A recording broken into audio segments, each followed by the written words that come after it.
ঠাকুর রাম কৃষ্ণ যাহার নাম, যার কথা মৃত ভবে অমৃত সমান।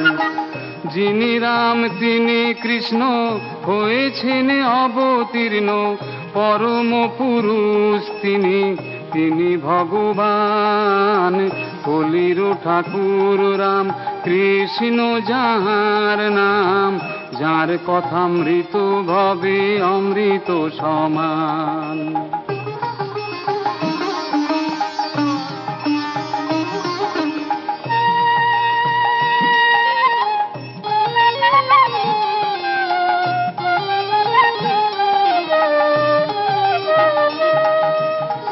বলেন ঠাকুর শ্রীরাম কৃষ্ণ, যিনি যিশু তিনি কৃষ্ণ।